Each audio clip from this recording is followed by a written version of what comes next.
নিয়ান, খুব ব্যথা পাচ্ছি তো। আর একটু ধৈর্য ধরো, জানো এক্ষুনি হয়ে যাবে।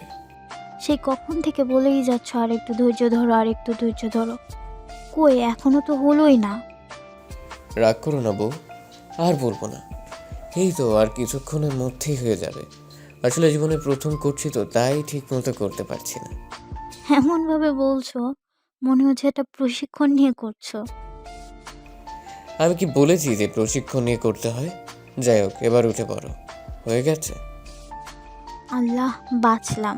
আর জীবনেও মনে থাকলে পার্লার থেকে চুল বাঁধবো না। উফ, আমার একদম মাথা ব্যথা হয়ে গেছে। আর আমার হাত ব্যথা। একে তো মাথায় এত ক্লিপ লাগিয়েছে, তার উপরে এত জট। কেন যে পার্লারে সাজতে গেলে। এটা কি বললে তুমি? জীবনে 10টা না 5টা না একটা মাত্র বিয়ে, আর পার্লারে সাজবো না? হ্যাঁ, সাজবে না কেন? আরো সাজো, গিয়ে মানা করেছে কে? কই ভাবলাম বাসরাতে বউয়ের সাথে চুটিয়ে রোম্যান্স করবো, তা না। বউয়ের চুলের জট খুলতে খুলতে আমার রোম্যান্সের দফা রফা হয়ে গেল। এ কথা বলেই মুখটা অন্যদিকে ফিরিয়ে নিলাম, রাগ করার অভিনয় করে। আমার জানোটা রাগ করেছে বুঝিয়ে? রাগ করে না গো জামাই, সবটা পুষিয়ে দেব। তাই? তাহলে শুরু করা যাক। ধুর, অসভ্য।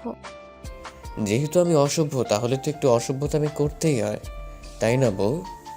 আমার এই কথা শোনার পর আয়াত লজ্জায় একদম লাল হতে লাগলো। আমি আর দেরি না করে আয়াতকে কোলে তুলে বেডে নিয়ে শুইয়ে দেই। তারপর আস্তে আস্তে ওর সকল গহনা খুলতে থাকি। যখনই ওর কোমরের বিছাটা খুলতে যাব, তখনই আয়াত আমার হাত ধরে ফেলে। নিহান, প্লিজ এত কাছে এসো না, আমি শেষ হয়ে যাব। আমি ওর হাত আমার হাত থেকে ছাড়িয়ে নিতে নিতে বললাম, আজকে তো তোমাকে শেষ করবোই জান, আমার সকল ভালোবাসা দিয়ে। এই কথা বলেই আমি ওর বিছাটা এক টানে খুলে ফেললাম। নিহান, প্লিজ বন্ধ করো তোমার এই পাগলামো, আমার কেমন জানি লাগছে। কেমন লাগছে গো বউ? কথাটা বলে ওর কোমরে আলতো করে হাত দিয়ে চাপ দিলাম। সাথে সাথে আয়াতের শরীর কেঁপে উঠল। আমি আয়াতের মুখের দিকে তাকালাম। দেখলাম আয়াত ঠোঁটে ঠোঁট চেপে চোখ বুজে আছে। ওর এরকম রূপ দেখে আমি আর নিজেকে আটকে রাখতে পারলাম না। মুখ ডুবিয়ে দিলাম ওর গলায়। সাথে সাথে আয়াত আমাকে জাপটে ধরলো। আমি ওর গলা থেকে মুখ উঠিয়ে ওর ঠোঁট জোড়ায় নিজের ঠোঁট জোড়া বসিয়ে দিলাম আর কিস করতে লাগলাম। আয়াতও আমার সাথে রেসপন্স করতে লাগলো। তারপর আমরা ডুব দিলাম ভালোবাসার এক অথৈ সাগরে। এভাবেই আমাদের ভালোবাসা পূর্ণতা পেল। হ্যাঁ, আমার আর আয়াতের 3 বছরের সম্পর্ক ছিল।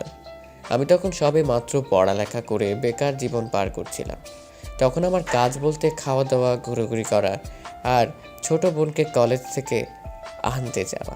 একদিন বোনকে আনতে যেতে একটু দেরি হওয়ায় তাড়াহুড়ো করতে গিয়ে কলেজ গেটের সামনে এক মেয়ের সাথে সংঘর্ষ হয়। ব্যাস, যা হবার তাই হলো। আমি নিচে আর মেয়ে আমার বুকের উপরে পড়েছে। সত্যি বলতে আমি জীবনে অনেক মেয়ে দেখেছি, কিন্তু ওর মতো এত মায়াবী চেহারা আমি দেখিনি। অতীতে পড়ি। কি বললেন? আর এভাবে হাঁ করে তাকিয়ে আছেন কেন? জীবনে কি কখনো মেয়ে দেখেন নাই নাকি? হ্যাঁ, মেয়ে দেখেছি, কিন্তু পড়ি কখনো দেখিনি। কি বিড়বিড় করছেন মশাই? হঠাৎ কোনো মেয়ের রাগান্বিত স্বর শুনে আমার হুঁশ আসে।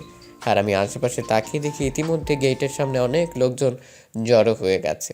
আর সবাই মিটি করে হাসছে। মনে হচ্ছে ওরা কোনো সিনেমা দেখছে। ওদের থেকে চোখ সরিয়ে মেয়েটার দিকে তাকিয়ে দেখি মেয়েটা আমার দিকে এক নজরে তাকিয়ে আছে মুগ্ধ চোখে। আমি মেয়েটাকে উদ্দেশ্য করে বললাম, এই যে ম্যাডাম, আমার উপর যদি একটু দয়া করতেন। না মানে আমি মনে হয় এবার ভর্তা হয়ে যাব। তাই বলছি কি, যদি দয়া করে একটু ওপর থেকে উঠতেন তাহলে খুব ভালো হতো। আমার কথায় মেয়েটা মনে হয় অনেক লজ্জা পেয়েছে, তাই তাড়াহুড়ো করে আমার উপর থেকে উঠে দৌড়ে চলে গেল। আমি উঠে কাপড় ঝেড়ে আমার বোনকে আনতে চলে গেলাম। বর্তমানে এভাবেই আমাদের ফার্স্ট দেখা হয়। তারপর কলেজে খোঁজ করতে জানতে পারলাম মেয়েটা আমার বোনের বেস্ট ফ্রেন্ড। তারপর আর কি লাগে, বোনকে বলে ওর সাথে সেটেল হয়ে গেলাম। তারপর চুটিয়ে 3 বছর প্রেম করলাম। এর মধ্যে আমার একটা ভালো জবও হয়ে গেল। তার কয়েকদিন পর বাবা মাকে দিয়ে ওদের বাড়িতে প্রস্তাব পাঠালাম। ওরাও রাজি হয়ে গেল। ফাইনালি আমাদের ভালোবাসা পূর্ণতা পেল। এই নিহান, ছাড়ো আমাকে, কত বেলা হয়ে গেছে আর আমি এখনো উঠিনি। সবাই কি ভাববে বলো তো? আমি ঘুম ঘুম কণ্ঠে বললাম, কি আর ভাববে? ভাববে আমরা রোম্যান্স করছি, বুঝছো বউ? বলেই ওকে আরো শক্ত করে জড়িয়ে ধরলাম। তুমি ছাড়ো তো আমাকে, ছাড়ো বলছি। ছাড়বো, তবে একটা শর্ত আছে। কি শর্ত? মর্নিং কিস দিতে হবে, তবেই ছাড়ছি, এর আগে না। সারা রাত জ্বালিয়েও কি তোমার স্বাদ মেটেনি? আর পারবো না এসব মর্নিং কিস্টিজ দিতে। না পারলে নাই, আমিও ছাড়ছি না। ওকে ওকে, দিচ্ছি। তারপর আয়াত আমার কপালে ছোট কিস করে ওয়াশরুমে চলে গেল। আমিও আর দেরি না করে উঠে পড়লাম, কারণ আজকে আমাদের বউ ভাতের রিসেপশন আছে তাই। আজকে আয়াতকে একটা মেরুন রঙের লেহেঙ্গা পরানো হয়েছে, আর সাথে কিছু জুয়েলারি। এতে আয়াতকে এত সুন্দর লাগছে যে চোখ ফেরানোই দায় হয়ে পড়েছে। আয়াতের সাথে মিলিয়ে আমিও মেরুন রঙের পাঞ্জাবি পরেছি। দুজনেই দুজনের দিকে তাকিয়ে আছি।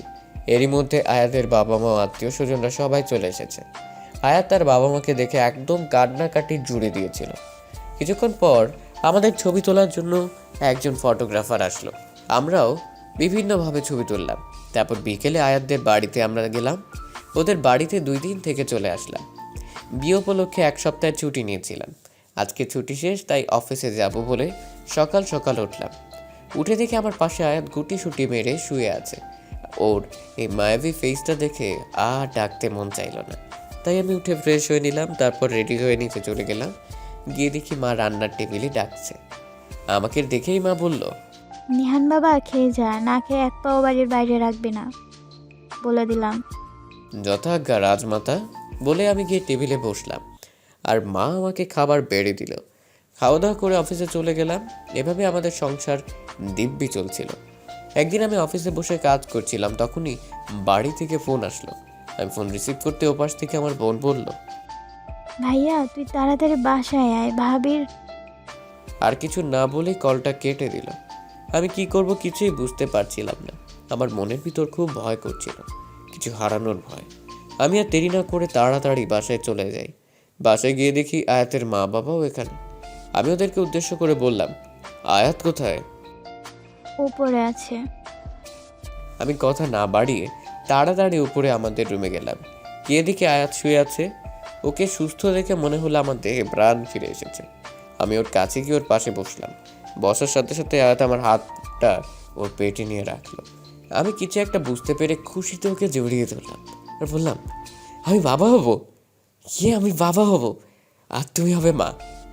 হ্যাঁ নিহান, তুমি বাবা হবে আর আমি মা হব। আমরা পরিপূর্ণ হব। সত্যি ভালোবাসা সুন্দর নিহান, সত্যি ভালোবাসা খুব সুন্দর, সত্যি। হ্যাঁ আয়াত, ভালোবাসা সত্যি খুব সুন্দর।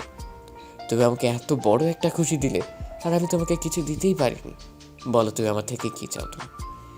তুমি আজকে যা চাইবে তাই পাবে।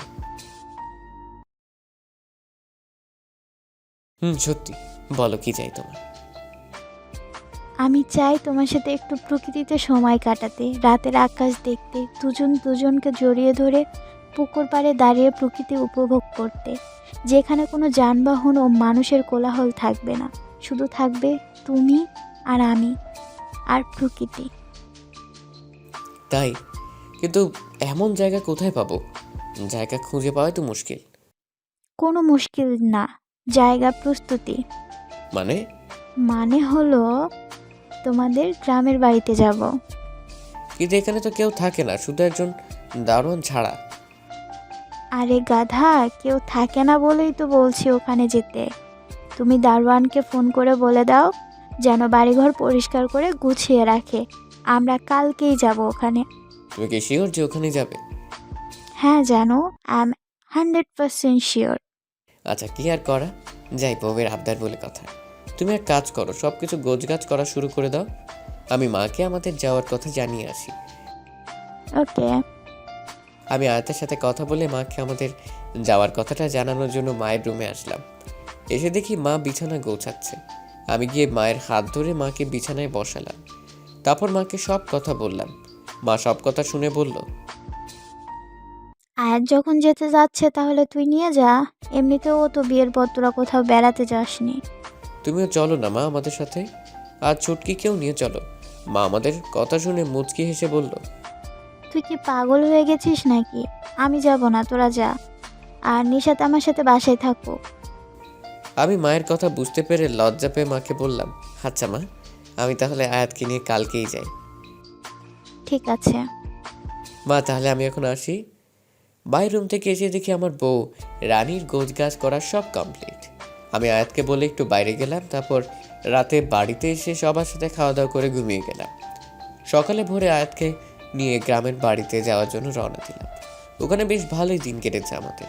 বেশ কিছুদিন থেকে তারপর বাসায় চলে আসলাম। বাসায় আসার পর থেকে আবার ব্যস্ত পড়লাম। দিনের বেলায় অফিস আর রাতের বেলা আয়াতকে সময় দেওয়া, বেশ ভালোই কাটছিল আমাদের সময়। একদিন রাতে হঠাৎ আয়াত চিৎকার দিয়ে উঠল। ওর চিৎকারে আমিও সজাগ হয়ে গেলাম। সজাগ হয়ে দেখলাম ও পেটে হাত কেমন জানি করছে। তখন আমি অস্থির হয়ে জিজ্ঞেস করলাম, কি হয়েছে আয়াত, তুমি এমন করছো কেন? নিহান, মাকে ডেকে দাও, আমার পেন উঠেছে। মাকে ডাক দাও, আমার পেন উঠেছে। আমি দেরি না করে মাকে ডাক দিলাম। কিছুক্ষণ পরে মা আসলো। তারপর আয়াতকে হাসপাতালে নেওয়া হলো। হাসপাতালে নেওয়ার সাথে সাথে ডাক্তার ওকে অপারেশন থিয়েটারে ঢুকলো। কিছুক্ষণ পরে ওটি থেকে বাচ্চার কান্নার আওয়াজ ভেসে আসছিল। এটা কেমন অনুভূতি বলে বোঝানো যাবে না। একটু পরে একজন নার্স ছোট্ট একটা বাচ্চা নিয়ে আসলো। এসে বলল, এখানে বাচ্চার বাবা কে? আমি বাচ্চার বাবা। এই যে মশাই, আপনার রাজকন্যা হয়েছে, নান ধরেন। আমি আমার মেয়েকে কোলে নিয়ে একটা চুমু দিয়ে নার্সকে জিজ্ঞেস করলাম, বাচ্চার মা কেমন আছে? চিন্তা করবেন না, বাচ্চার মা একদম সুস্থ আছে। আপনারা চাইলে দেখা করতে পারেন। আমি নার্সকে ধন্যবাদ জানিয়ে আমার মেয়েকে নিয়ে আয়াতের কাছে গেলাম। গিয়ে দেখি আয়াত শুয়ে আমাদের দিকেই তাকিয়ে আছে।